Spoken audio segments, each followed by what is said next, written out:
Some might say the chief of police has no business in an institution like this. But in fact, it's the quietest and safest place in town. You won't run into any reporters, nobody gets into any fights, nobody drinks too much, nobody even raises their voice. The place is owned by an elderly gentleman who knows how to keep...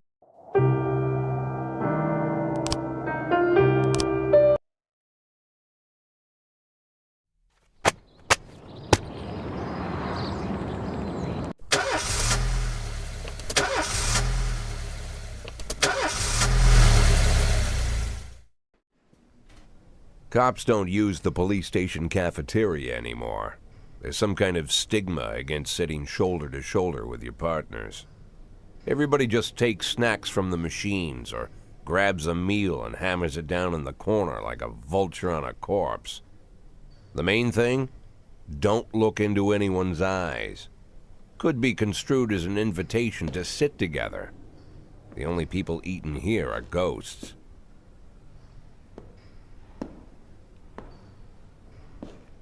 My deputy, Francis Kendrick, he recently became one of those ghosts, the subject of one of the most devastating corruption scandals in the history of Freeburg. No evidence to support the accusations, but everyone knows Kendrick's days are numbered.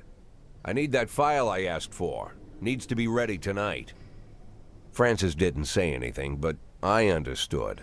Ghosts aren't supposed to talk. Besides, I got a feeling he was already finished.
Don't you leave me here.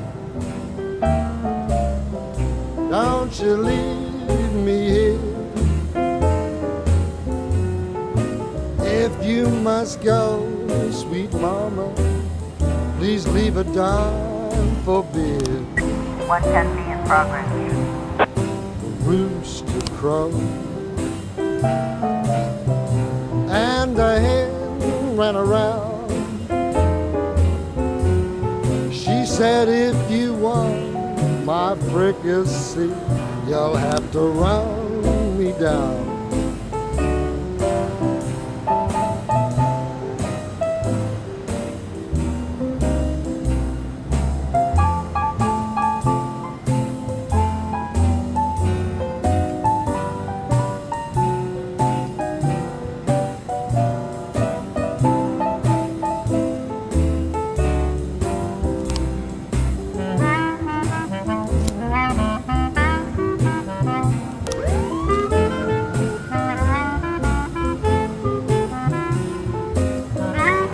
A in progress.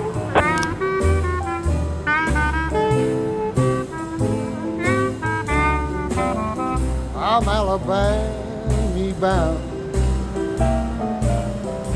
Alabama bound. I followed you round from town to town. I'm Alabama bound. Don't 110 feet complete.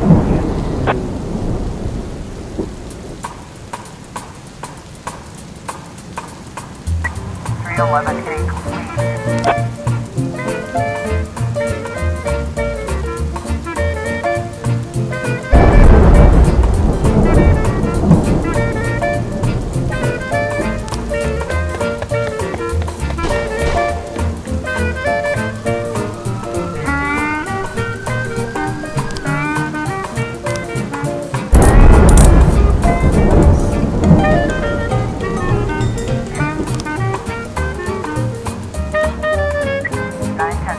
Progress.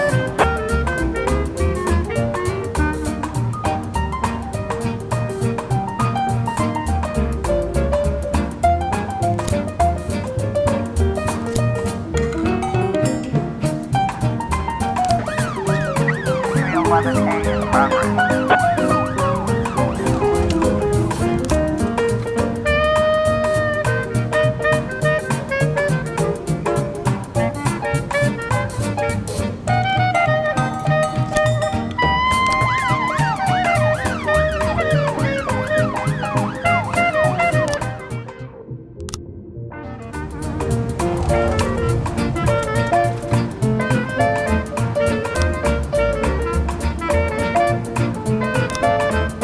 412A in progress.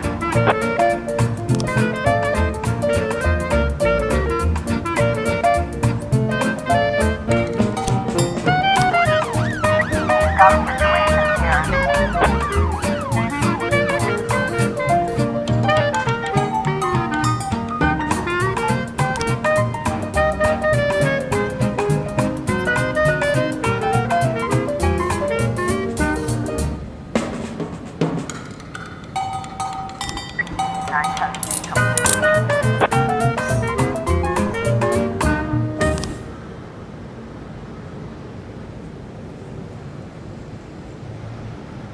Three 11A complete.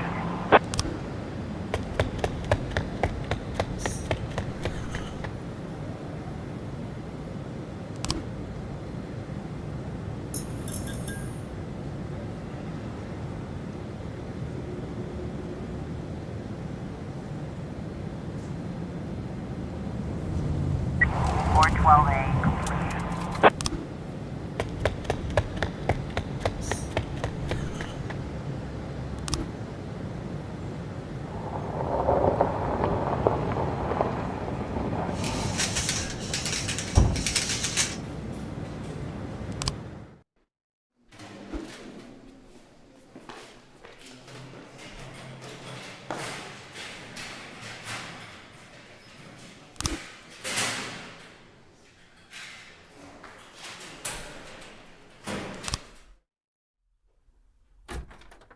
Used to be, when I asked Kendrick to stay late at the office, he liked to grumble and crack wise. Nowadays, he doesn't have the strength for it. Slumped shoulders, blank stare, wrinkled skin. The past few weeks, I don't hardly recognize my old friend. In his younger years, he reminded me of a gallant royal officer in an old Kipling story. Kendrick isn't just crumbling under the weight of the public pressure, but from the shame of it all. Internal Affairs raided the library he inherited from his grandfather, hoping they'd find buckets of cash stashed in the pages. Heard about the look on his face, the fearless policeman standing helpless in horror. I've known Francis for 30 years. The past 20 years he's played loose with the law. And I know that at a certain point every stolen dollar brings more misery than anything else. Probably sounds crazy, but I sympathize with the guy. What can I do? Your friends are your friends, and these are the waters we swim in. Called all of the people on that list today. Now they know you're in business, so you could get a call from any of them. You don't need to worry about any of them. I've cleared them all. And what kind of business are we talking here? It's nothing too serious, just like you asked. Should be just a few small favors. payments will vary depending on the situation and who you're dealing with. How much are you looking to earn? $500,000. $500,000? Why not a whole million? Because everybody wants to take $1 million. Figured I'd try something different. $500,000 in 180 days? Well, you could earn it all above board if you netted all the big fish and hit all your bonuses. Never knew you for a fisherman. Well, you never got into my business, and I'm not trying to get into yours. But be careful about bringing in any other cops. Sooner or later, they'll put the finger on you. And one more thing, Jack. I remember what you said, but I should probably add one more name to that list. Christopher Sand. Sand. Christopher G. Sand. Everyone knows the name, but few could tell you who he is. The old man stays away from the spotlight. Always wears old-fashioned jeans and knitted sweaters. Gives to charity. Rarely attends social events. An avid hunter, I hear. Even dabbles in poetry. You'd never guess he's the head of the oldest and most powerful gang in the city. Goes back as far as his great-grandfather. And Sand is strict about following the old rules. He rarely involves himself in commonplace murders and robberies. Hardly needs to intimidate anyone to get his point across. The people who work for him each have their sphere. They provide protection where needed, even work with the authorities when they want to make a deal. Meanwhile, Sand pulls the strings without getting his hands dirty. People sometimes mistake his quiet approach. A couple years ago, an arms dealer decided to expand its business without asking permission, and his whole family paid the price. In 4 weeks, Sand killed 31 people. Old men, women, even a few teenagers. And Sand's people made sure every paper reported it. Frank, I don't want to hear you say that name again. Jack, please, listen to me. I'm in with these guys. We agreed, Frank. That's not the kind of business I'm into. I don't go there. Never have, never will.